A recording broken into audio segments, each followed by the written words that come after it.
बोले पंच परमिष्टि भगवान की, जगत भूजगर विद्या सागर जी मुनि महाराज की। चलिए, दो चीज की चर्चा है, गोत्र कर्म और नाम कर्म। गोत्र कर्म में सबसे पहले अशुभ कर्मों की या अशुभ गोत्र या नीच गोत्र की यहाँ पर चर्चा आई थी। 208 परात्म निंदा, पर की निंदा और अपनी प्रशंसा की जो चाहत है, दूसरे के गुणों को तो गौण कर देना, मतलब उसे इग्नोर कर देना, अपने में जो गुण नहीं है उनकी प्रशंसा बढ़ चढ़ के करना, अरिहंत आदि में भक्ति नहीं रखना, ये सब नीच गोत्र के कारण है। नीच गोत्र का मतलब होता है जहाँ पर आप मुनि नहीं बन सकते, जहाँ पे आप आहार दान नहीं कर सकते, जहाँ पर प्राप्त होने पर आप किसी प्रकार के अच्छे कार्यों में शामिल नहीं हो पाते, जैसे मूर्ति नहीं दे पाते, जिनालयों की स्थापना नहीं कर सकते, ये नीच गोत्र के कारण होता है। उच्च गोत्री तो कर लेता है, मुनि को आहार दान भी करेगा, अभिषेक भी करेगा, पूजन भी करेगा, देखो वो किस कारण से अपने को मिला। और अगर अनंत आदि की भक्ति नहीं करते हैं तो ऐसा गोत्र मिलता है कि अब तुम चाह के भी नहीं कर सकते, ये भी एक विशेषता है। कभी कभी ये लोग इन गोत्रों को, अच्छी चीज को पाकर इसका उपयोग नहीं करते तो उनके जीवन में ऐसे दिन देखने पड़ते हैं उनको कि जब वो ऐसे गोत्र में चले जाते हैं तो उनको जीवन में कभी भगवान स्पर्श करने को नहीं मिलते। दूर से देखो, दूर खड़े रहो, मान लो त्रियंच में पैदा हो गई, कुत्ता बिल्ली बन गई तो अब रहो बाहर, गाय बन गई बाहर आंसू बहाते रहो। और नीच गोत्र में चले गए तो आप जैन कुल को देखकर आश्चर्य करोगे, मान भी लोगे, लेकिन आपकी भक्ति नहीं होगी, वो इसी कारण से। हाँ, जिन बिन दर्शन से उन्हें सम्य दर्शन की उत्पत्ति बताया है ना आपके यहाँ पे, कि जो तिर्यंच होते हैं वो जिन बिन दर्शन की करके उन्हें धम्य दर्शन उत्पन्न हो जाता है। अब जब सम्य दर्शन बनेगा तो उनके मन में भाव तो आएगा जिन भगवान को देखने का। अब वो क्या देखेंगे, तो मान स्तंभ इत्यादि से भगवान को देखते हैं, आपके बाहर दरवाजे रहते हैं उनसे दिख जाते तो वो बाहो भाग्य मान लेते हैं, क्योंकि तुम घुसने दोगे नहीं उन्हें।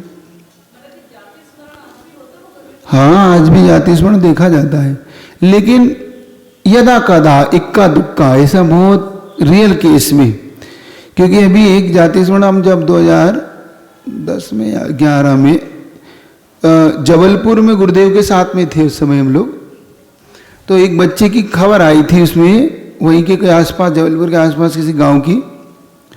तो उस बच्चे का जन्म हुआ, जब बच्चा थोड़ा सा बड़ा हुआ 4-5 साल का, तो वो बोलता था कि मैं उस गांव का रहने वाला हूँ, मैं उस गांव का रहने वाला हूँ और मुझे मारा गया है, मुझे मेरा मर्डर किया गया है। और शुरू में तो लोग उसको गौण करते रहे कि कैसे हो सकता है, लेकिन जब बच्चे ने नाम बताया, गांव का नाम बताया, जगह का नाम बताया, तो अब लोगों को आश्चर्य हुआ कि भाई इस पे एक बार विचार तो करो, इस बच्चे को लेके चलो। तब बच्चे को लेके गई तो उसने बताया मेरा घर वहाँ है, वहाँ ले गए तो घर वही निकला। फिर नाम बताया कि इसका नाम ये, तो नाम बताया। अब भाई क्या हुआ था पता किया उन्होंने, तो वो एक अपने ट्रक का ड्राइवर था वो, और ट्रक का ड्राइवर था तो उसका आपस में झगड़े में किसी ने उसका मर्डर किया था गोली मार के, और किसी को ये पता नहीं था किसने गोली मारी है, और पुलिस ने अपनी फाइल बंद कर दी थी। जब उसकी पत्नी से पूछा कि आपके पति का कैसे मर्डर हुआ, तो उसने बताया कि मेरे पति को मारा गया। ठीक है, उस बच्चे से नाम पूछा किसने मारा, तो उसने नाम बताया, उस व्यक्ति ने मुझे मारा है। देखो उस फाइल से खुली वो फाइल, और उसने अपने वो नाम बताया जिसने मेरा मर्डर किया, क्यों किया, आपस में झगड़ा हुआ था, मैं ट्रक में सो रहा था और उसने मारा। तो उसने आधा अधूरा ये बताया, बस इतना अधूरा बताया कि उसने ये नहीं बताया कि गोली मारा, उसने कहा बस मर्डर हुआ। अब क्योंकि वो मर चुका था इतनी देर में, उसे याददाश्त नहीं रहा होगी मुझे किससे मारा। तो उस बेस पे अब उसकी जांच कैसे की जाएगी, ये सच बोल रहा है। तो उसने अपनी एकांत में जो पत्नी से बात हुई थी वो सारी उसको खोली कि मेरी अपनी पत्नी से मेरी ये बात हुई थी। अब दोनों पति पत्नी के बीच की बात थी, अब ये तो किसी को पता है हो ही नहीं सकती। मान लो बच्चे को किसी ने बहका दिया हो, बच्चे को किसी ने बताया हो तो भाई ऐसा हो सकता है। तो फिर बच्चे की बात को सुना के पत्नी से पूछा कि आपसे ऐसी बात हुई थी? हाँ, मेरी अकेले बात हुई थी और हम दोनों के अलग किसी को नहीं पता। तब लोगों को विश्वास हुआ कि यही इसका पति। फिर पुलिस ने इस फाइल को खोला, खोल के पूरा केस वापस से निकला और उस व्यक्ति को सजा हुई। ये पूरी उसमें वो आई थी ये जाति, इसको ही कहते जाति स्मरण। हाँ, इक्का दुक्का कह दो दिया, सबको नहीं होता। हमें ही नहीं पता हमें क्या, हम कहाँ से आई, क्योंकि हमें कोई जाति स्मरण नहीं है। इक्का दुक्का कोई एकाधी लोगों को, हर किसी को नहीं होता है। हाँ होता है, क्या बात है। ऐसे और भी एक दो जगह सुनने थे, लेकिन ये मुझे विशेष तौर से हाँ है ना। अच्छा, होता है कहीं कहीं ऐसे लोगों ने अपना पूर्वजनों का बताया। अभी एक अमेरिका की घटना आई थी कि वो इंडिया में जन्म हुआ उस बालक का, और पूरी वो यूएस इंग्लिश बोलता था, मतलब वो वैज्ञानिक था नाटा का। तो जब वो बताया उसने कि मैं ऐसा था, वैज्ञानिक था, मेरा मरण हुआ, मतलब आराम, मतलब शांति से मरण हुआ, मैं आज भारत में जन्मा, और पूरी इंग्लिश बोलता था वो, 2 या 3-4 साल का बच्चा, और वो भी वो इंग्लिश जो कभी भारत में नहीं बोली जाती। भारत में उसका बोलचाल हो तो सिखाया हो तो पता किया, तो पता वैज्ञानिक था, वो मरा था, वो बच के पैदा हो, तो मिलाया तो 3 साल पहले ही वो, 4 साल पहले ही वो हुआ था, तो उससे उम्र का पता पड़ गया। तो ये जाति स्मरण आज भी होता है, ऐसी कोई बात नहीं कि जाति स्मरण नहीं होता है, होता है, लेकिन इक्का दुक्का केस सामने आते हैं, बाकी नहीं आते केस, ऐसे देखने को नहीं मिलते ऐसा। तो यहाँ पर जो विशेष तौर से जो नीच गोत्र का अपने को बंध हुआ है, हमारे लिए नीच गोत्र का जो बंध का प्रकरण है, उसको आप अच्छे तरह से समझेंगे। फिर अब देखो, इससे विपरीत अपन ने समझा था कि अपनी तो निंदा करता है, मतलब अपने दोषों को बोलता है, दोषों की बात बताता है, लेकिन दूसरे के दोषों को छुपा जाता है, और अपने गुणों को ढांक लेता है। अपने गुणों क्या करता है? ढांक लेता है, और दूसरे के गुणों को प्रकट करता है। और एक होता है अनुष्य को अपनी, है ना, नीचेर वृत्ति, और अनुष्य को, ये 2 चीज और बताई थी इसमें। विनयचर वृत्ति मतलब विनय करता है, और उद्दंडता का त्याग करता है। उद्दंडी नहीं होता वो, बात पे उत्तेजित नहीं होता। उद्दंडी होते ना कुछ लोग, बिल्कुल उद्दंडता से करते काम, नहीं, वो कहता नहीं, उद्दंडता नहीं, बिल्कुल सरल स्वभावी सहज रहता है। इस कारण से उसके लिए ये सब प्राप्त होता है। उच्च गोत्र की प्राप्ति समझ लेना, ऐसे नहीं हुई है आप लोगों को जो आज ये उच्च गोत्र मिला है, आप लोगों ने कितनी विनय रखी होगी, कितनी आप लोगों ने सरलता रखी होगी, अपनी प्रशंसा नहीं की होगी, लेकिन आज प्रशंसा की भूख पुनः आपको नीच गोत्र में ले जा रही है। उस समय तो हमने कान पकड़ लिए, अब नहीं करेंगे। देखो, एक खापरखेड़ा की घटना हमेशा बताता हूं मैं।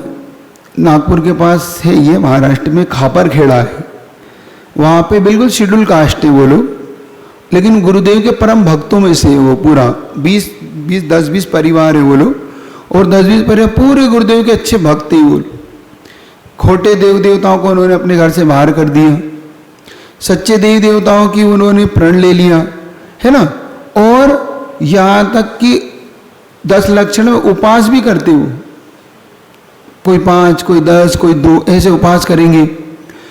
और जिनेन्द्र भगवान का अभिषेक देखेंगे, उनकी पूजा भाव से करेंगे, और उनके घरों में स्वाध्याय कक्ष बना हुआ है, लेकिन आरदान नहीं दे पाते। कहते हो गुरुदेव के, गुरुदेव हमें आरदान, तो गुरुदेव कहते कोई बात नहीं, अपने कर्मों को समझो और शांति से। अब वो वहां की वो समस्या है ना। हाँ, नमोस्तु महाराज जी। जैसे कोई जैन नहीं है लेकिन जैन धर्म को पूरी तरह से अपना लेता है, तो फिर भी वो हार नहीं दे सकता क्या?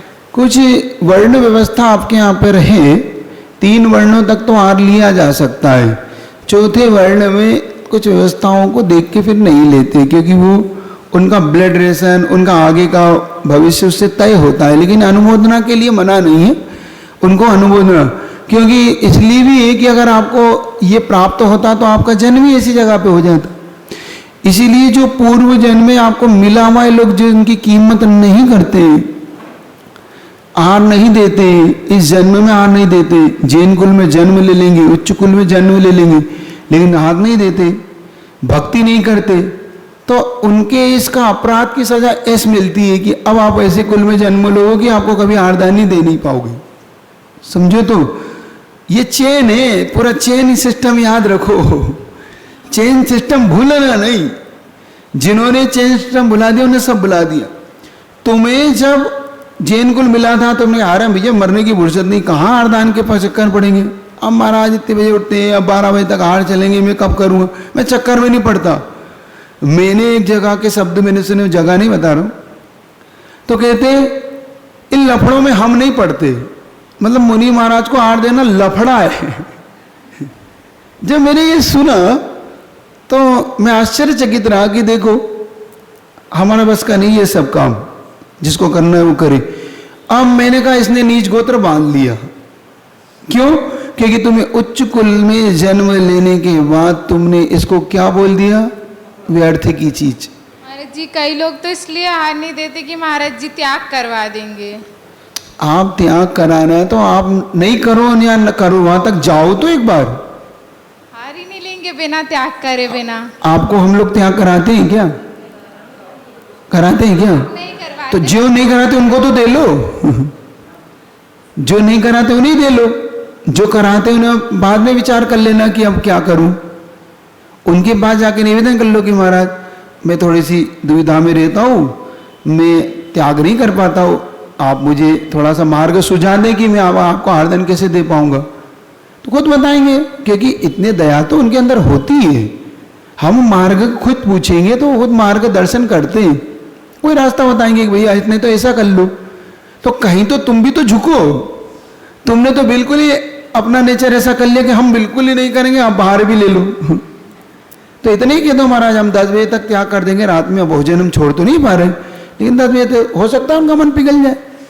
आप 7 बजे 6 बजे तो नहीं छोड़ेंगे, लेकिन 10 बजे छोड़ देंगे, 12 बजे छोड़ देंगे, तो हो सकता है उनके मन में आ जाए चलो 12 बजे तक तो छोड़ रहा है। हमारा प्याज आलू प्याज खाते हैं, चलो आलू प्याज तो नहीं छोड़ेंगे, लेकिन हम मांसाहार की वस्तुएं जो 1 पैकेट वो छोड़ दें, तो कुछ तो कहीं तो बोलो। ऐसा उनके मन में दया आती है। लेकिन हम जब थोड़े से अड़ जाते हैं कि हम नहीं करेंगे, आहार भी लो, तो वो भी सोचते कि भैया फिर अब मैं भी थोड़ा सा क्यों लूँ आहार, ऐसी कौन सी गरज है मेरी। तुम्हारे अंदर भक्ति नहीं है, तुम्हारे अंदर ही वो अंदर का वो भाव ही नहीं कि आहार दान करना है मुझे, उसके प्रति आहार दान का भाव भी तो होना चाहिए ना। ये बहुत कीमती चीज है जो आपको मिली है। मैंने एक बात आपसे पहले कही थी, भगवान का बाद में फलता है, शास्त्र का बाद में फलता है, गुरु का सबसे पहले फलता है जीवन में। ये याद रखना, इसको नोट करना अपने जीवन में कि गुरु की भक्ति जीवन में सबसे जल्दी फलती है। साक्षात कई उदाहरण मेरे पास है जिन्होंने गुरु की भक्ति की और उनके जीवन में बहुत जल्दी फलदान दे गई। क्यों ऐसा, क्यों? मैं बार बार इस पर सोचता हूँ कि ऐसा आखिर क्यों? भगवान बड़े हैं, भगवान की वाणी बड़ी है, तो शास्त्र बड़े हैं, फिर गुरु की भक्ति क्यों? उसका मैंने बहुत चिंतन करके दिमाग लड़ाया, तो मुझे ऐसा लगा कि एक कहावत आपके यहाँ पे, मूल से ब्याज प्यारा कहते ना, वो इसलिए कहते हैं आप कि भाई पिताजी से ज्यादा नाती प्यारा होता, बेटे से ज्यादा नाती पोते प्यारे होते दादाजी को, अपने बेटे से भी ज्यादा वो उससे प्यार करते, इसको बोलते मूल से ज्यादा ब्याज प्यारा। यही है ना। अब देखो तुम, भगवान के नाती पोते तो हम ही हैं, तो प्यारे तो हम ही होंगे उन्हें। तुम वो प्यार, वो बेटे से प्यार नहीं करेंगे, वो कहेंगे मैं मेरी पीढ़ी को, जिन शासन को इस पंचम काल में, इन विषयों में, इन झंपापात में, इन कष्टों में भी चला रहा है कोई, तो महान तो मैं तो हो चुका मुक्त, मुझे कोई चिंता नहीं है। वो कहते जो अभी इन पंचम काल में कष्ट है, मैं मानता हूं ऐसा चतुर्थ काल में भी नहीं होगा। कहीं कहीं सुविधा भी पंचम काल में ज्यादा है चतुर्थ काल से, दोनों चीज है। लेकिन उन्होंने क्यों कहा, देखो अब इसका अंदाजा इससे लगाना, उन्होंने कहा कि 1000 वर्ष तपस्या चतुर्थ काल में करे और 1 वर्ष कल पंचम काल में करे तो बरोबर है। 1000 वर्ष साधना करे चतुर्थ काल में और 1 वर्ष साधना करे पंचम काल में, तो उन्होंने कहा पंचम काल की साधक की साधना उतनी ही है। अब आप सोचो कि 1000 वर्ष तक आप किसी साधक की साधना उस समय कराओगे और वो 1 साल करेगा तो उसके दिया हुआ आरदान भी आपको ज्यादा ही फलेगा, उसकी की हुई भक्ति भी आपको फलेगी। इसलिए कहता हूं कि जो लोग गुरु की भक्ति करते हैं उनके जीवन में बहुत जल्दी अच्छे दिन दिखते हैं। अब वो कोई तीव्री निदत्तित निकाचित तो एक बात अलग है, क्योंकि मैं ऐसा कोई दावा नहीं करना चाहता, क्योंकि होता है कभी कभी गुरु की भक्ति करते करते भी उसका निदत्तित निकाचित नहीं कटता है तो वो थोड़ा सा उसे कष्ट दे जाता है। इसलिए कह रहा हूं हमेशा इस बात को दिमाग में लगाना। कई जगह हमने देख लिया इसको, गुरु भक्तों का तो बहुत मेरे ऐसे कई सैंपल देखे कि उन्होंने भक्ति की लेकिन उनके कई जल्दी से उनके जीवन में बहुत जल्दी ऐसे अच्छे काम हो गए उनके। वो इसलिए नहीं कि अच्छे काम हो जाए, भक्ति करने से अच्छे हो गए। हाँ, ये तो गड़बड़ नहीं करना। कुछ लोग अच्छा हो जाए इसलिए करते हैं, नहीं क्या वो भी बुरा नहीं मानता, वो भी अच्छा है कम से कम आप। और बुरा भी नहीं करना गुरु का, ये भी एक याद रखना। एक बहुत पुरानी घटना हमेशा मुझे याद आती है कि हमारे बुजुर्गों ने जब पूरे बुजुर्ग थे उन्होंने इसी घटना को सुनाया था कि उस समय आचार्य वीर सागर जी नाम के आचार्य, आपने सुना ना, ये शिव सागर, वीर सागर, शिव सागर, ज्ञान सागर, ऐसे आचार्य हुए। तो जब वीर सागर जी महाराज वहां पहुंचे होंगे उस नगर में, तो नगर में पहुंचे तो जंगल के लिए जाते हैं, तो जंगल के लिए जाते हैं तो उस समय खेत वेत सब होते होंगे, तो जिस जगह से जाते थे वहां पे एक परिवार, जो कहते हैं ना ठाकुर जैसा परिवार होता है वहां का, थोड़ा सा उनकी खूब अच्छी जमीन, खूब पैसे वाला अच्छा परिवार था, लेकिन वो जैन नहीं था। अब वो दिगंबर मुद्रा को देख के उसे द्वेष उठता। अब महाराज में गए वहां पे वो, तो कहते हैं इनको नहीं लाना है यहाँ पे हमारे यहाँ, ये नग्गे साधुओं को लाते हो तुम यहाँ, हम सिर फोड़ देंगे हम अगर लाए तो। इस तरीके से उन्होंने उनका अपमान किया, गालियां दी। अब बच्चों ने उन्हें सहन करी। अब यहाँ आके बताया तो बड़ों को थोड़ा सा लगा, लेकिन महाराज ने सबको कह दिया कि कोई कुछ नहीं बोलेगा। और महाराज अपनी जितने दिन रहे साधना की और चले गए। कहते हैं महाराज के जाने के सिर्फ 6 महीने नहीं हुए, सिर्फ 6 महीने। उनके 4 पुत्र थे जो ऐसे थे, बोलते हैं उनके लिए संज्ञा देते थे बेल जैसी, हट्टे कट्टे बेल जैसे ऊंचे पूरे, और कई बीघा जमीन उनके पास, कई एकड़ जमीन, अच्छा खासा पैसा, लेकिन 6 महीने का एक एक बच्चा बीमार हो के मरता चला गया।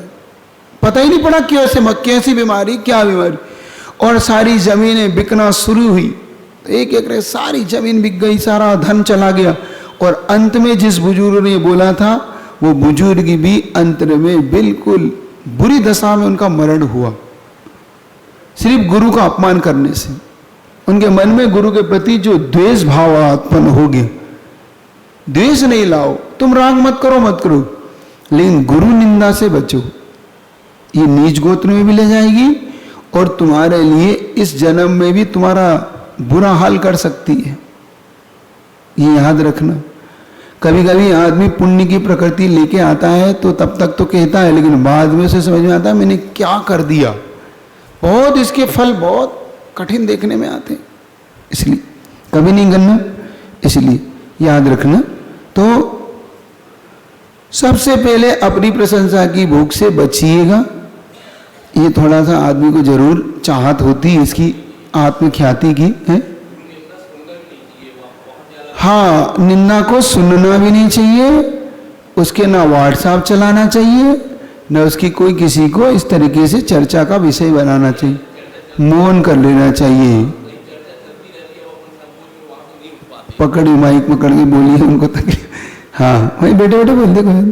कभी कभी ऐसे हाँ सुनाई रही, आवाज आ रही है। हाँ बोलो। तो लगता है कि उठे कैसे यहाँ से, या मान लो संग साथ में कभी बैठे, कभी कोई चर्चा चल रही है, तो अगर आप थोड़ा सा भी प्रभाव रखते हैं अपना तो तुरंत वहाँ कहिए, देखिए अगर आप मुझे यहाँ बैठने देना चाहते हैं तो इस चर्चा को आप बंद कर दें।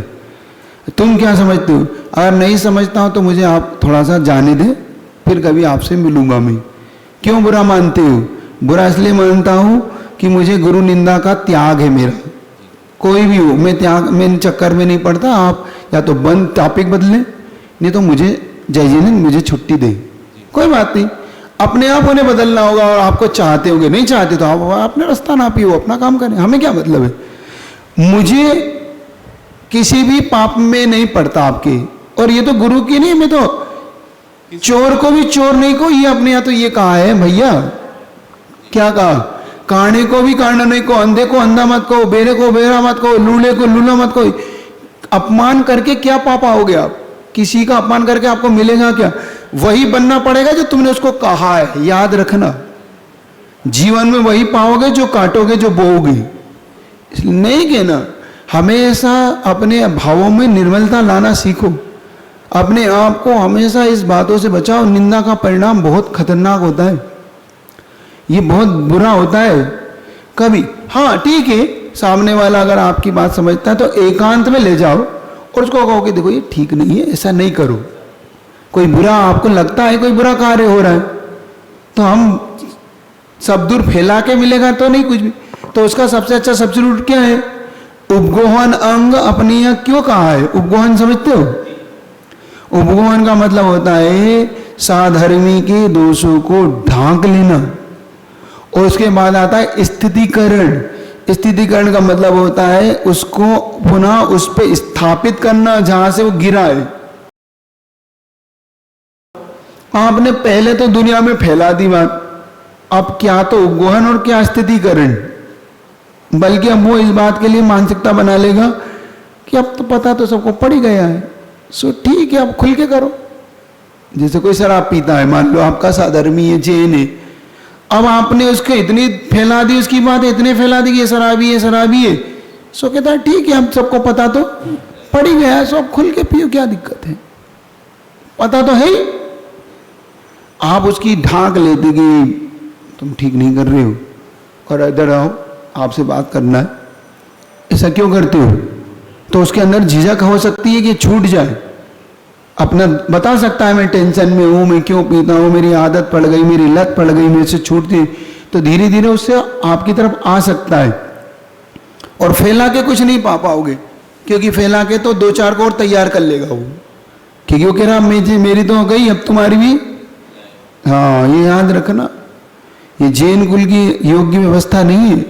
लोग इसको कहते, लोग बड़ा एक आश्चर्यचकित इसके लिए बात करते, अरे नहीं बताएंगे तो ये और क्या कर देगा, ऐसा हो जाएगा, वैसा हो जाएगा।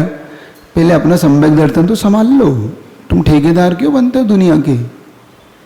तुम कर रहे हो तो तुम्हारा सम्यक दर्शन ही नहीं बच रहा है, अभी तो ये तो पकड़ लो। ये बातें करके, वीडियो चला के, ये चला के आपका सम्यक दर्शन सुरक्षित है।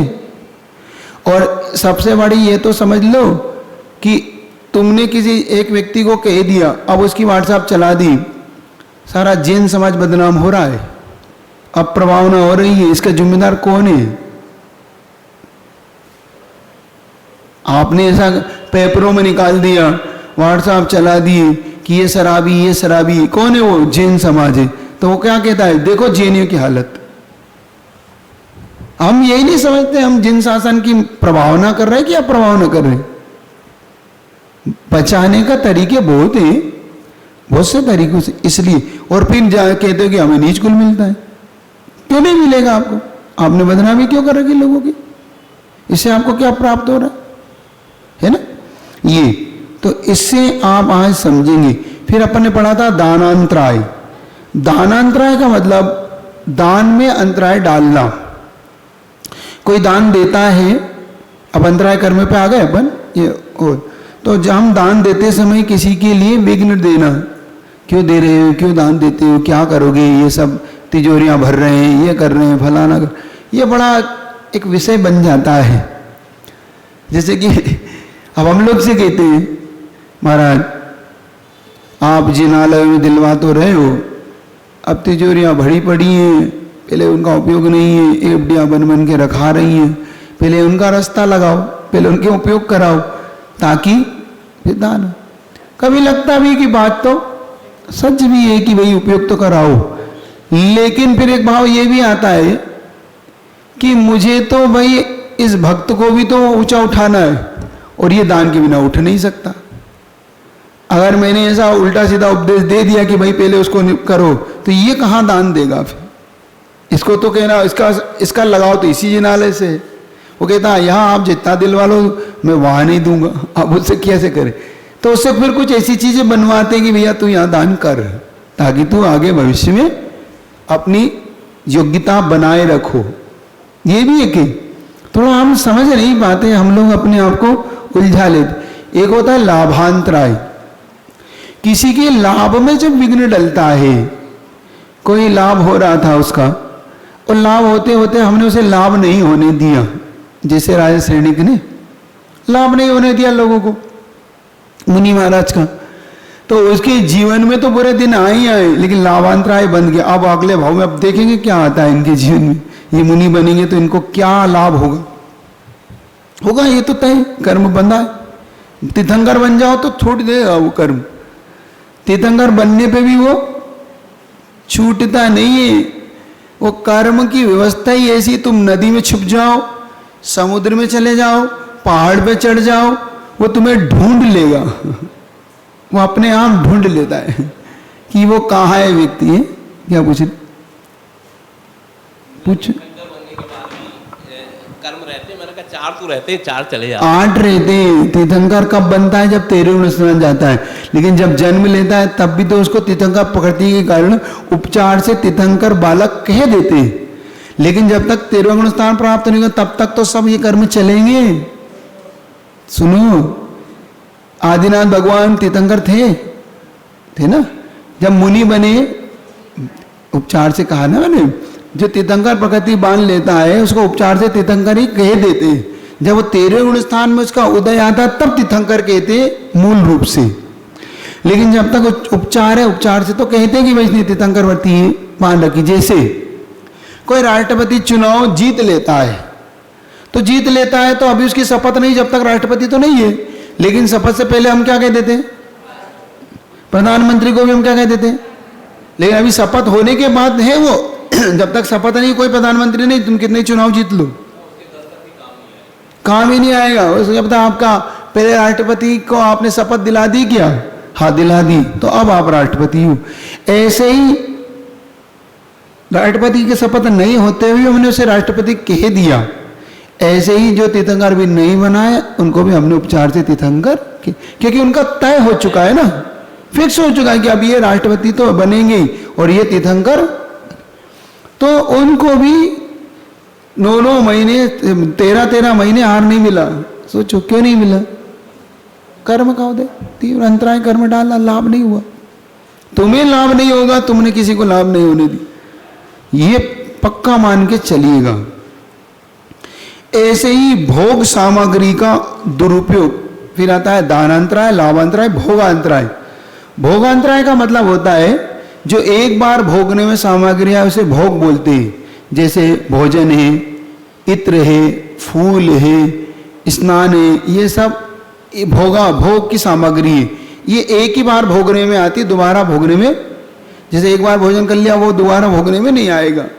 ऐसे एक बार इत्र लगा रहा था, अब दोबारा, एक बार माला पहन ली, वो माला अब दोबारा बार में उपयोग में नहीं आती। इसके भोग जो एक बार भोगने में आए, और जो बार बार भोगने में आए उसे बोलते हैं उपभोग। जैसे कपड़े हैं, मकान है, गाड़ी है, दुकान है ना, ये सब वस्त्र है, आभूषण है, ये उपभोग की सामग्री, क्योंकि ये बार बार उपयोग में आती है। अब मान लो तुमने भोग सामग्री का दुरुपयोग किया, जैसे अब भोजन था, घूमे घर में, सो खाया फेंक दिया, नाली में फेंक दिया, कचरे घर में फेंक दिया, सड़क पे फेंक दिया, उसका परिणाम क्या होगा? अगले जीवन में तुम्हें भोग सामग्री नहीं मिलने वाली, ये लिख लेना। अकड़ो नहीं, अभी घर में है सो दाने दाने को तरस जाओगे। जो बीन बीन के खाते ना, देखना जो बच्चे सड़कों पे आप फेंक देते, वो जब झूठन फेंकते ना, तो ऐसे बीन के खाते हैं वो बीन के। जब आपके यहाँ शादी विवाह होता है, पार्टियां होती, तो बाहर और डस्टबिन में पड़ा रहता है, तो उसमें से बेचारे ऐसे एक एक चीज उठाते हैं उसमें से, और अपना पेट भर के जाते। मुझे लगता है कि देखो इन्होंने कितना भोगांतराय बांध लिया होगा कि आज इनको भोजन भी नसीब नहीं है। दया तो आती है लेकिन वो चैन याद आती है कि भाई उस समय अपमान किया तो आज उपलब्ध नहीं होगा तुम्हें। समझो, अब मन में एक धारणा बना लेना, मन में धारणा बना लेना कि जीवन में हम कभी भोग की सामग्री का ऐसा दुरुपयोग नहीं करेंगे। इतना सा भी हो तो खाओ। क्या कह रहे हैं? तो वो हाँ, ज्यादा बन जाता है तो नहीं, आप लालच में मत करिए, बहुत गंदी आदत है अगर कोई ये करता है। कुछ लोग क्या करते हैं, फ्रिज में रख लेंगे, कुछ लोग पेटी उसमें अलमारी में रख लेंगे और सड़ाते रहते उसे। नहीं, गंदी बात। आपने उपयोग कर लिया, अब बच गया, किसी गरीब को बुलाइए, दे दीजिए, किसी साधर्मी को कराइए भोजन कि भाई आ जाओ आप, आज हमारा सौभाग्य, आप भी आओ। हाँ, क्या बात है, उसमें बुरा क्यों मानते हो? हाँ, पहले से निमंत्रण दो ना उसे कि आज लग रहा है कि ज्यादा ही है तो निमंत्रण करो। इसलिए मत करो कि ज्यादा है, इसलिए करो कि सम्मान पूर्वक हो उसका। नहीं, इतना तो करना ही चाहिए। नहीं दो, किसी गरीब को दो। फेंको नहीं, नाली में नहीं फेंको, सड़क पे मत फेंको, कचरा घर में मत फेंको, उसका उपयोग करना सीखो। गाय को दे दो, गाय को खिलाओ, किसी गरीब को दे दो, किसी ऐसे भूखे को दे दो, कोई बात नहीं। बहुत निकलते बेचारे ऐसे ठेलों पे ठेला धकाते रहते, उनको कि भैया अगर आपको उचित लगता है, बड़े प्रेम से कहो, आपको उचित लगता है तो ये सामग्री आप ले जाए, नहीं तो कोई बात नहीं। नहीं तो उसको भी बुरा लगता है क्या मैं तुम्हारा झूठा खाऊंगा? नहीं, झूठा नहीं है भैया, ये सुरक्षित है, अच्छा है, सिर्फ इसलिए कि हमें लगता है कि आपके उपयोग में आ जाए।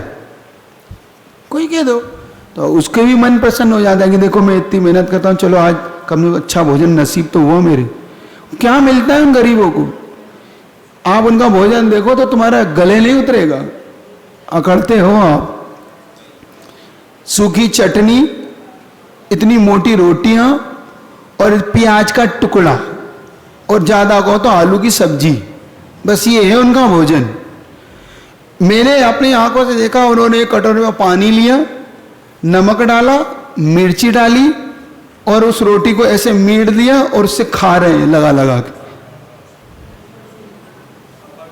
सुन रहे हो? ऐसे दिन गुजारते हो और मेहनत बहुत करते, लेकिन वही भोग अंतराय कर्म का उनका उदय। क्या करेगा? उसके पास है ही नहीं, भोजन नहीं है उसके पास, क्या करेगा वो? कैसे चलाए जीवन वो? आपने उनकी गरीबी देखी नहीं है। सुबह हो तो शाम नहीं, शाम है तो सुबह नहीं है। बच्चों के पास कपड़े नहीं होते, नालियों के पास रहते हैं, गंदगी में सोते हैं। अभी आपको इसलिए समझ में नहीं आता कि आपको अभी सब मिल चुका है, आपको उपयोग में आता है। ये भोग उपभोग की सामग्री का अंतराय कैसा पड़ता है ये देख लेना अपने जी। वो 20-20 दिन की पुड़ी क्यों सुखाते हैं?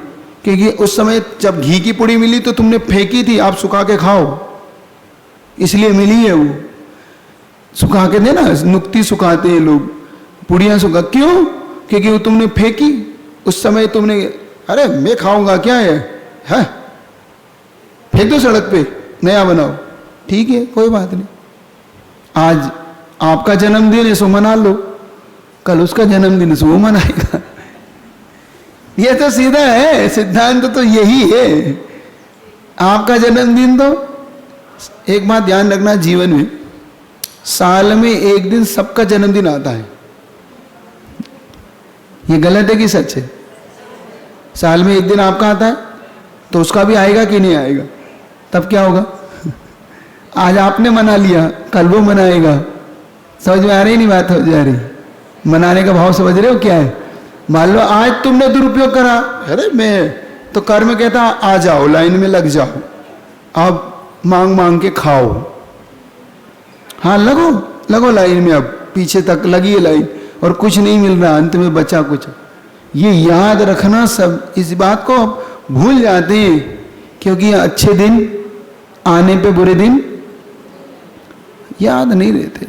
इसलिए मुझे वो पिक्चर चाहिए है कि फटे कपड़े हमेशा रख लो अपने, वो लावारिस पिक्चर, कि अपने फटे कपड़े अपने पास रख लो, ताकि तुम्हें जिंदगी में याद रहे कि मैंने कैसे दिन भी देखे। जो बुजुर्ग होते हैं ना, कभी कभी अपन लोग उनसे नफरत करते हैं, अरे क्या तुमने ये सब रख रखा है। वो कहते हैं भैया मेरे वो दिन की निशानियां हैं, अभी तुम्हें पता नहीं मैंने क्या दिन गुजारे। मैंने ठेलों पे काम किया है, सिर पर पोटली लग के मैं बेचा हूं, आज तुम्हें शोरूम मिल गया है तो तुम अकड़ते हो, लेकिन ये पोटली कैसे छोड़ दी, इस पोटली से तुम्हें बड़ा हुआ। ये ठेला कैसे छोड़ दी, ठेले ने तो मुझे आज इतना बड़ा आदमी बनाया। तो उनकी कुछ मन में मनोभावनाओं से जुड़ जाती हैं। सुन रहे हो कि नहीं आप लोग? तुमने तो शोरूम देखा है, तुमने तो, अब वो कह रहे हैं कि हमने 3 भाई थे तो एक कपड़ा पहनता था एक धोता था। ऐसे भी होते बेचारे, दिन देखते हैं वो कि पटे पुराने, भाई छोटे ने पहन लिया, फिर उससे छोटे ने पहन लिया, वो फिर उससे छोटे ने पहन लिया, एक ही थान में सबका सिल गया। ये भोग सामग्री का उपयोग आपको, अरे पुराना हो रहा है, अब कितने दिन हुए, 1 महीने, फेंको ना, अब नहीं, अब तो नई डिजाइन आ रही है वो ले लो। क्या हुआ इसमें, कहीं छेद नहीं, कहीं कुछ नहीं, और ले लो, फेंक दो, बर्तन वाले को दे दो। ये उपभोग सामग्री का उपयोग, दुरुपयोग है ये। अब महाराज फिर लोग हमें तो कंजूस कहेंगे, लोग तो कहेंगे देखो कितना सियाना है। कहने तो भैया, लेकिन मन में वो नहीं रखना, मन में रखना कि मैं कभी भी दुरुपयोग नहीं करना चाहता, कंजूसी नहीं। जब दान जैसे खुल के दो दान, मैं कंजूस हूं तो अपने लिए, लेकिन प्रभु के लिए तो मैं दिलेर हूं। मैं कुछ कंजूसी किया है तो अपने आप कहते नहीं नहीं, देखो खुद के लिए तो कंजूस है, लेकिन भगवान के लिए दिलेर है। वहां कंजूसी करता है, खुद के लिए दिलेरी बताता है, उल्टा तो काम करता है। समझ रहे हो कि नहीं? तो ये चीज आपके दिमाग में आ जाएगी ना एक बार, तो भोग और उपभोग की सामग्री में अंतराय नहीं पड़ेगा आपकी। जीवन में कभी आपको भीख नहीं मांगना, कैसे मुंह नहीं देखना, स्वयं उपलब्ध होगी, क्योंकि तुमने उसका सदुपयोग किया, दुरुपयोग नहीं करना जीवन। अब वीर्य अंतराय, वीर का आपका भाव होता है अंदर की आत्मिक शक्ति। यह होता है भारी वीर अंतराय कर्म के 6 उपशम से। एक होती है सिद्ध दशा में, अरिहंत दशा में, वो तो कर्म के कटने से होती। एक होती है 6 उपशम, वीर्य अंतराय के 6 उपशम से। जैसे बहुत जल्दी हम उपास नहीं कर पाते, बहुत जल्दी हम थकान महसूस करते हैं किसी भी काम में, बहुत जल्दी से हमसे बिल्कुल डिप्रेशन जैसा बना रहता है। ये क्या है? वीर्य अंतराय कर की कमी है। ये क्यों? क्योंकि जब आपके पास ये शक्ति थी तो इसका दुरुपयोग किया आपने, वीर्य अंतराय का दुरुपयोग किया। आपका 6 भाव था तो हर किसी को डराया, हर किसी को धमकाया, हर किसी के साथ बुरा आचरण किया। तो उन्होंने कहा ठीक है आप आचरण कर लो, अब आपको ये नहीं मिलने वाली। इसका दुरुपयोग किया ना, पापों में उपयोग किया। जब पंच परमेष्टि की बात आई तो उपयोग नहीं किया। बिहार करा लो तो मेरे बस की है क्या? और दौड़ने जाने, हर 10-10 किलोमीटर रोज दौड़ता हूं मैं। देखो ऐसे भी लोग देखे हमने, रारा महाराज 10 किलोमीटर रोज रनिंग है मेरी, और भगवान महाराज के बिहार में वो मेरी बस की नहीं। ये वीर्य अंतराय का दुरुपयोग है। चलो शिखर जी की वंदना कर लेंगे, नहीं अपने बस की, हाँ शिखर जी की वंदना, वो पहाड़ कौन चढ़ेगा, हाँ वहां घूम सकते हम। ये किस बात का कंपटीशन है? नहीं, वो तो स्वस्थता के लिए भी दौड़ते हैं ना कुछ लोग, कंपटीशन के लिए दौड़ते हैं। तो कंपटीशन पापों में क्यों करते हो? पुण्य में करो ना। अरे बट छोटा बड़ा शहर छोड़ दो, अब तो जरा से गांव में भी ये सब चीजें होती। सुन रहे हो कि नहीं? ये चीजें हमारे दिमाग में लेके आना है। तो ये अब इस प्रकार से 5 दान अंतराय के समझ में आ गए। दान में अंतराय, लाभ में अंतराय, भोग में अंतराय, उपभोग में अंतराय और वीर में। समझ में आ गया ना? क्यों हमें शक्ति कमजोर है, हमें क्यों, हमारा विल पावर एक्चुअली में वीर अंतराय से विल पावर आता है, अंदर की निर्णायक क्षमता आती है। जो लोग जैसा डिसीजन नहीं लेते, बिल्कुल ढीले से होते वो मतलब समझाने के लिए कह रहा हूं, मतलब ढीले से समझे करेंगे, करने की चाहते और ऐसे करके वो दिन गुजारते रहते, दिन काटना जिसको बोलते हैं। कोई निर्णय तो ले लो, हाँ मैं सोच रहा हूं, नहीं बस सोच रहा हूं, मैं सोच रहा हूं। वो सोचते सोचते जीवन पूरा हो गया। उन्होंने कभी सोचना बंद नहीं किया। भैया सोचना बंद करके अब करने लग जाओ तो करते।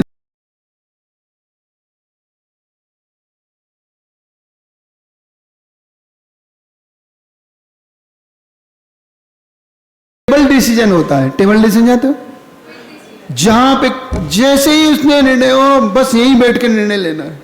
अब इससे बाहर गए तो बात ही खत्म हो जाएगी।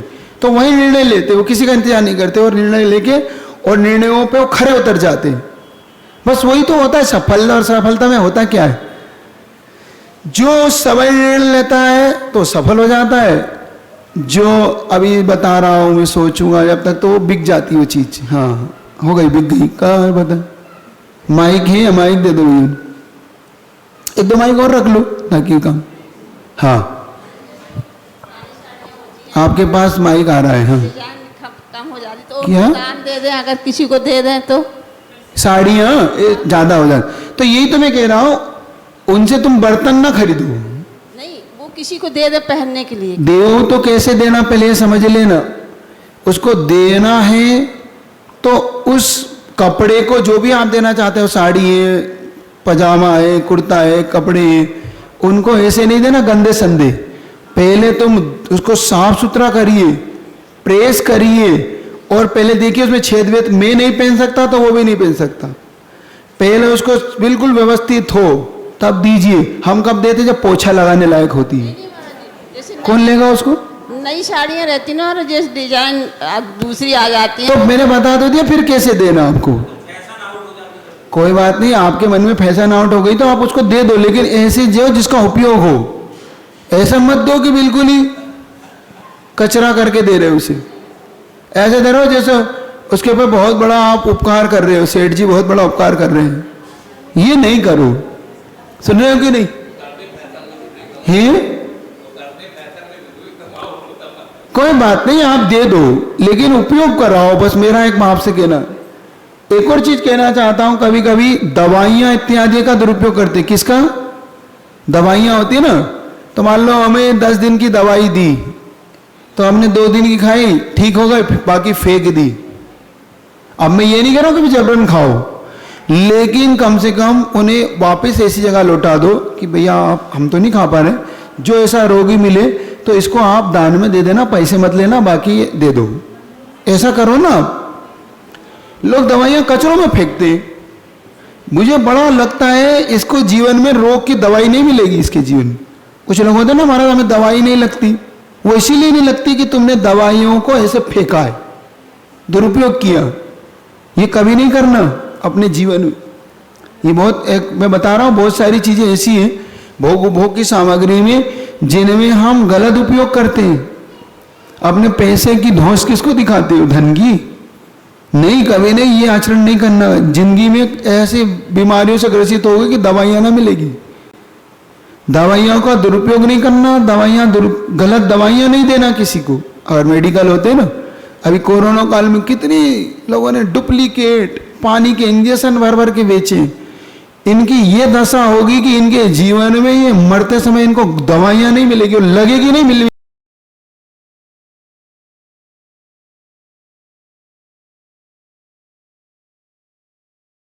अंतराय डालेगा, पाप का बंध कराए। इस प्रकार से ये 8 कर्मों का आपके निर्णय हो गया। अब इसमें 3 चीजें और दी, वो आपको समझने लायक है। हमारे कर्म कितने क्वालिटी के होती है? तो द्रव्य कर्म, भाव कर्म और नो कर्म।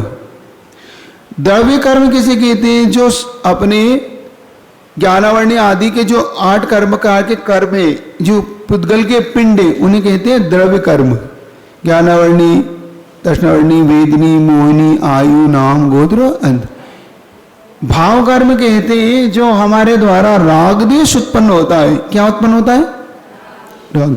क्योंकि राग द्वेष और मोह 3 चीजें हैं, राग द्वेष और मोह। इन तीनों के भाव कर्म के द्वारा द्रव्य कर्म का आश्रय होता है और ये द्रव्य कर्म के द्वारा पुनः भाव कर्म का आश्रय होता है। ऐसे अब चेन पूरी चलती है एक दूसरे को ले। और इन द्रव्य कर्म के उदय में जो हमें शरीर इत्यादि मिलता है, ये हमारा नो कर्म है। जो हमारा शरीर मिला ना अपने को, तो ये अच्छा बुरा जो कुछ मिला है ये नो कर्म है हमारे लिए। क्योंकि एक चीज आपको बताई थी, कर्म हमेशा नो कर्म को अपना निमित्त बना के फलदान करता है। वो चेतन भी होता है, अचेतन भी होता है। तो ये नो कर्म कहलाते हैं। जैसे औदारिक, वैकृक, आरत, तेजस, ये जो 4 प्रकार के शरीर हैं, ये नो कर्म है। जैसे ये है, ये पटिया क्या है? औदारिक शरीर का नो कर्म है। क्योंकि ये पहले कभी जीव था, पेड़ था, आज ये कट पीट के पटिया चेतन हो गया, लेकिन है तो नो कर्म है ना। ऐसे बहुत लोग इस बारे में थोड़ा भ्रमित हो जाते कि नो कर्म क्या कहलाता है। तो नो कर्म से औदारिक शरीर से ये नहीं लेना कि जिंदा ही औदारिक, ये मर के भी तो अपना औदारिक शरीर ही है ना औदारिक। क्योंकि अपने पास 4 चीज होती है, जैसे कि वनस्पति काय, वनस्पति कायिक, वनस्पति जीव और शुद्ध वनस्पति। ये 4 चीज होती है। इससे समझ में आ जाएगा आपको ये क्या है। वनस्पति, शुद्ध वनस्पति, जिसमें अभी तक जीव नहीं आया है ना पहले था, इसको बोलते हैं वनस्पति। शुद्ध वनस्पति जीव बोलते हैं जो अभी कहीं से मरण करके विग्रह गति में विद्यमान है और आगे जाके वनस्पति काय में उसका जन्म होना है, उसे बोलते हैं वनस्पति जीव।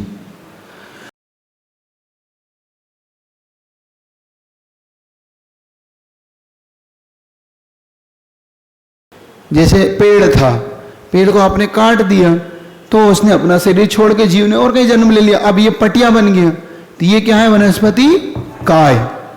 और वनस्पति कायिक, जो अभी वनस्पति में जन्म लेके अभी खड़ा है, अपनी आयु कर्म को भोग रहा है, ये है वनस्पति कायिक। समझ में आ गया? अब तो ये सब में लगा लेना, जल में भी, अग्नि में भी, वायु में भी, सब में 4-4 प्रकार आपके लगेंगे। तो ये वनस्पति काय का औदारिक शरीर है।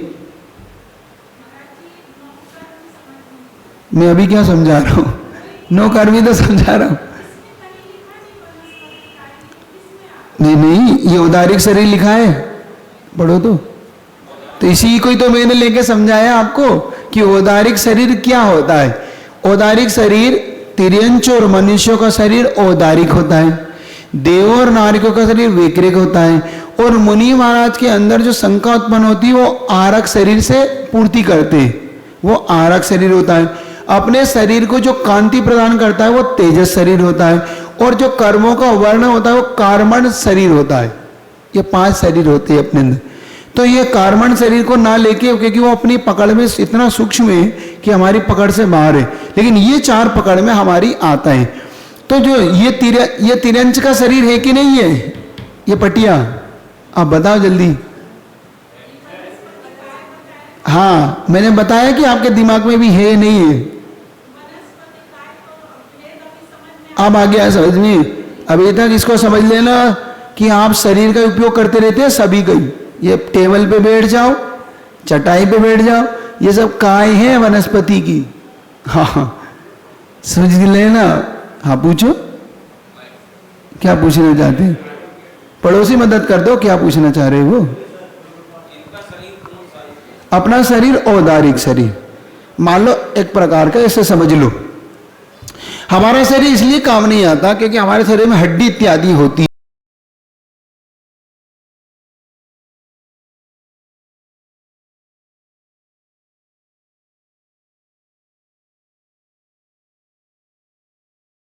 कहीं ना कहीं जीव का शरीर होता है।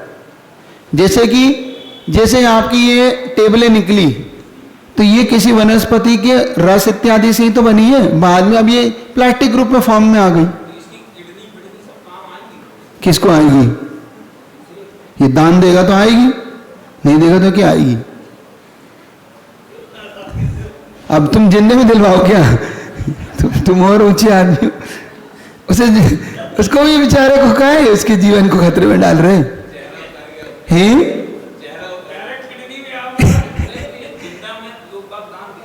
नहीं देते नहीं, लिख के जाते हैं। हाँ, तुम तो जिंदा लिख के जाते हैं कि मैं चला जाऊं तो मेरे 2 घंटे या 3 घंटे पहले इसको। वो एक अलग बात है कि कभी कभी मुसीबत में देना पड़ती है, एक दोनों नहीं, एक दे देते हैं, हाफ कर देते हैं वो, और फिर अपनी डेवलप कर लेते हैं, वो एक अलग नहीं। लेकिन लीवर वीवर ये सब है थोड़ी होता है, हाँ आँख है, लीवर है, कान है, ये सब देते हैं अलग है ना, तो इनके लिए अलग। अभी तो औदारिक समझ में आ गया, औदारिक है ना, उधर इस प्रकार से। तो द्रव्य कर्म क्या हुआ, ज्ञानावरणी आदि कर्म की जो वर्गणा है वो द्रव्य कर्म है। हमारे मन में जो राग देश का अभाव उत्पन्न होता है वो भाव कर्म है। और नो कर्म जिनके से कर्म अपना फलदान देता है वो है नो कर्म। औदारिक चेतन अचेतन दोनों रूप में मान के चलना। तो जैसे ये औदारिक इत्यादि है, जैसे ये है आपका कपड़ा है, तो ये कहीं ना कहीं रुई से उत्पन्न हुआ। रुई कहाँ उत्पन्न हुई, वृक्ष पे।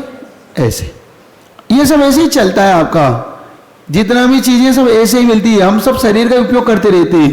अब रोटी क्या है, का शरीर ही है वो, हाँ और क्या, उसमें बुरा क्यों मानते हो। गेहूं जीव था कि नहीं, कभी सूख गया, सूखने गेहूं बन गया, रोगे बन गया, आपने उसके आटा पीस लिया, रोटी बना ली, है तो वो वनस्पति काय का ही। कुछ भी संसार में भिन्न नहीं है भैया मेरे। हाँ इससे समझ लो कि तुम गेहूं बनने से पहले समझो,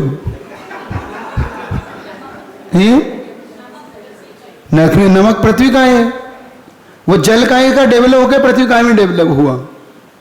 समझ रहे हो कि नहीं। द्रव्य जब अपना फलदान देगा तो उसके लिए वो नो कर्म को अपना निमित्त बनाएगा। उसके बिना आपको फल नहीं, डायरेक्ट नहीं दे सकता। कर्म कभी भी आपको डायरेक्ट फल नहीं दे नहीं सकता हो, क्योंकि उसे कोई ना कोई निमित्त चाहिए। अब मान लो आपको मार पड़ती है या आपको कोई दुख होता है या सुख होता है, तो कर्म सातावेदनी किसी व्यक्ति को निमित्त बनाता है, वो आपकी मदद कर देता है तो आपको सुख उत्पन्न होता है। दुख होता है तो आपका किसी को बेरी बना देता है तो वो आपको दुख देता है, आपसे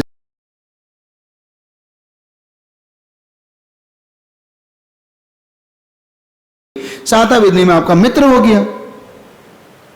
तो हमने तो कर्म बांधा था, हम स्वान वृत्ति ना रखे, हम सिंह वृत्ति रखे, बताया था ना। अब तुम लेट हो जाते हो, अब ये पार्ट आइटम निकल जाता है। नहीं, ये हमने मंदिर में बताया था सुबह की क्लास में। ये भाई साहब क्या लेट आते थोड़े से, 8, 8:30, 9 बजे तक आते हैं, आते ही हैं। लेकिन अपने को पूरा समझने पर विषय थोड़ा सा अच्छा समझ में आता है। बात का तो समझ में जितना आ जाए। हाँ पक्का है, विश्वास है कि नहीं है। चेन को बनाना नहीं, चेन को अच्छी रखना, काट देना बुरी चेन को। अगर कहीं बुरा अपने मन में हो तो तुरंत निकाल के फेंक देना। नहीं तो ये याद रखना, पूरे ब्याज सहित ये चुकाना पड़ता है। ये चेन ऐसे नहीं होती। तुमने डांटा तो एक ऑफिसर को वो कुत्ते ने काटा, रेबीज के इंजेक्शन लगेंगे सेठ जी को, पूरे ब्याज सहित भरा है उसने, और सुबह का शाम को ही ले लिया उसने।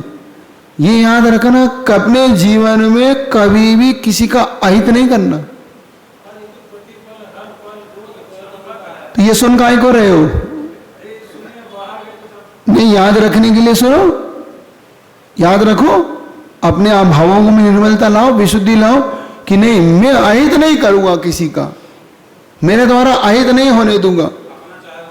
हो जाए, क्योंकि मैंने किसी का केस लिया हुआ है। इतना तो विश्वास रखो कि मैंने कर्म का उदय क्यों आया है मेरे जीवन में, क्योंकि मैंने किसी का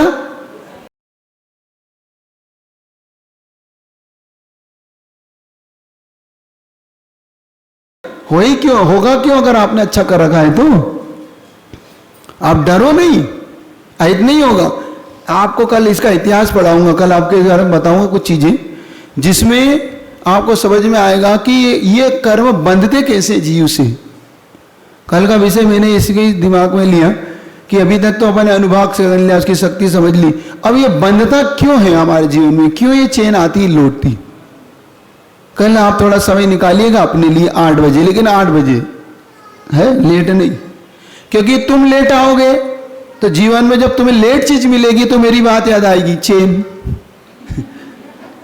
क्योंकि मैंने अपने गुरु को इंतजार कराया था, मैंने भगवान को 10 बजे अवश्य का इंतजार कराया, 6 बजे का मैंने 10 बजे, 4 घंटे तो लेट भगवान को इंतजार कराते हो तुम। अब ये मैं तुम छोड़ दोगे तो और लेट हो जाओगे। कहाँ डला रहता है? तो आत्मा और कहीं चली जाती है क्या इनकी, डला रहता है तो?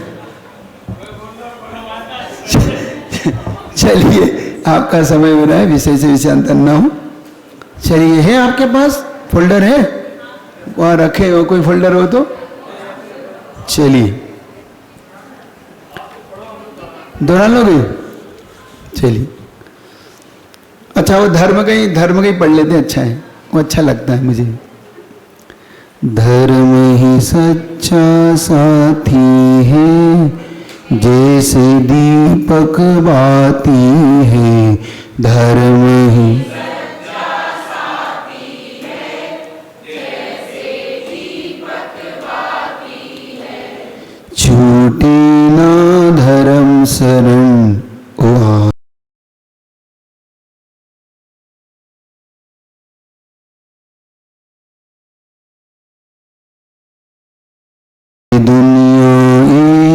सपना है, यहाँ ना कोई अपना है। ये दुनिया एक सपना है, यहाँ ना कोई अपना है।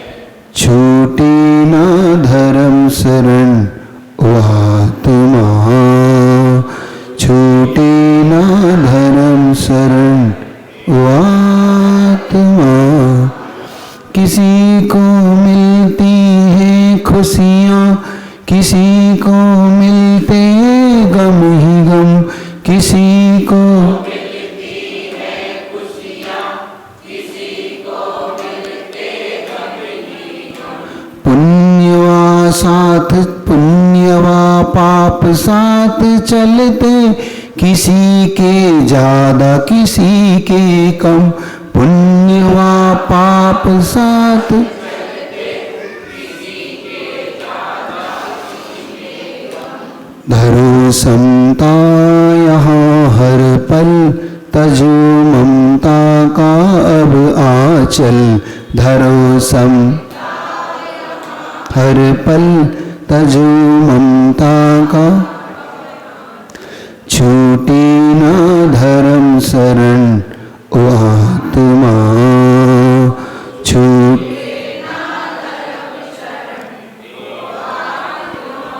अरे दौलत की चा ये सुंदर रूप और चितवन।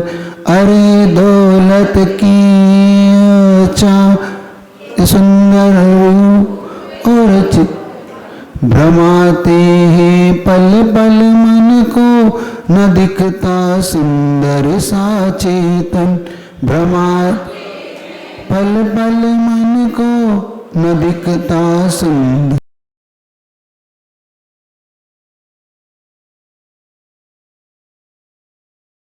जैसा निज को जानो, अरे अब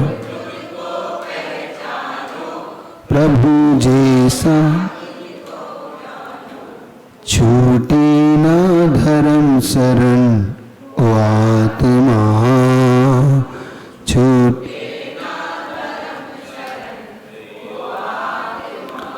पिता माता भाई रिश्ते ये होते हैं हरदम झूठे। पिता माता ये होते हैं बनाए हैं भव भव तूने। मौत आने पर सब टूटे, बनाए हैं भव भव। मौत आने की सांसें छूट भी जाए, कि अपने रूठ भी जाए। कि सांसें कि अपनी रूठ बीज। छूटे ना धर्म शरण ओ आत्मा, छूटे ना। गुरु समझा रहे सबको, ये दुनिया नी जानी है। गुरु समझा रहे सबको, ये दुनिया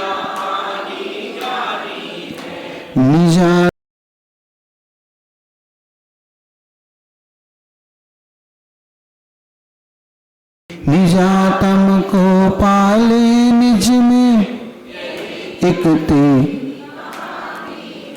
न दीवाना हो पुद्गल का बुलबुला है ये तो जल का न दीवाना हो बुलबुला है